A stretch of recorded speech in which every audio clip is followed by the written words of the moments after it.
साथियों, राष्ट्रीय शिक्षा नीति के आने के बाद से भी ये भी चर्चा काफी तेज है कि बच्चों को पढ़ाने की भाषा क्या होगी, इसमें क्या बदलाव किया जा रहा है। यहां हमें एक ही वैज्ञानिक बात समझने की जरूरत है कि भाषा शिक्षा का माध्यम है, भाषा ही सारी शिक्षा नहीं है।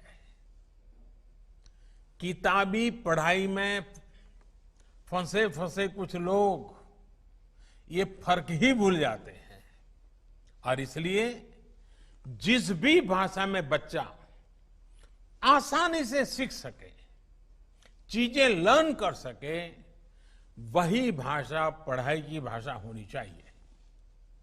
ये देखना जरूरी है कि जब बच्चे को हम पढ़ा रहे हैं तो जो हम बोल रहे हैं क्या वो समझ पा रहा है, समझ रहा तो कितनी आसानी से समझ रहा है।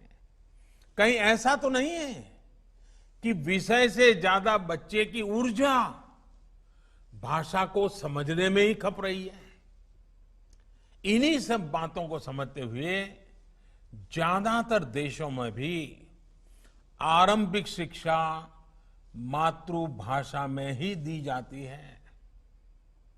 आप में से बहुत से लोग ये जानते होंगे कि 2018 में program for international student assessment PISA की टॉप रैंकिंग वाले जितने देश थे, जैसे कि Estonia, Ireland, Finland, Japan, South Korea, Poland, इन सब देशों में प्राथमिक शिक्षा मातृभाषा में ही दी जाती है।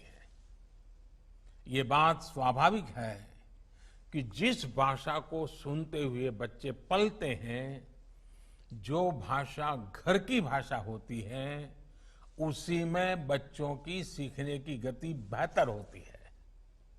वरना होता यह है कि बच्चे जब किसी दूसरी भाषा में कुछ सुनते हैं तो पहले वो मन में उसे अपनी भाषा में ट्रांसलेट करते हैं, फिर उसको समझते हैं। बाल मन में ये बड़ी उलझन पैदा करती है, बहुत स्ट्रेस देने वाली बात होती है। इसका एक और पहलू भी है। हमारे देश में खासकर ग्रामीण क्षेत्र में पढ़ाई मातृभाषा से अलग होने पर ज्यादातर पेरेंट्स बच्चों की पढ़ाई से जुड़ भी नहीं पाते। ऐसे में बच्चों के लिए पढ़ाई एक सहज प्रक्रिया नहीं रह जाती, बल्कि पढ़ाई स्कूल की एक ड्यूटी बन जाती है। पेरेंट्स और स्कूल के बीच में एक खाई हो जाती है, एक दीवार हो जाती है।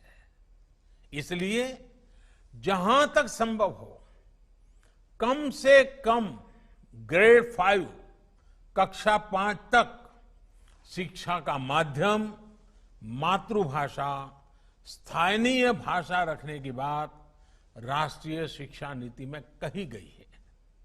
मैं देखता हूं कुछ लोग इसे लेकर भ्रम में भी रहते हैं।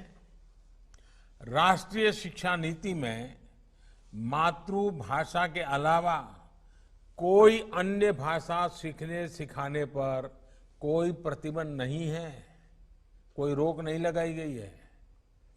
अंग्रेजी के साथ जो भी विदेशी भाषाएं अंतर्राष्ट्रीय पटल पर सहायक है, अगर बच्चों का मन करता है जरूर पढ़े, सीखें, किसी को इतराज नहीं है। और जितना ज्यादा सीखेगा अच्छा ही होगा।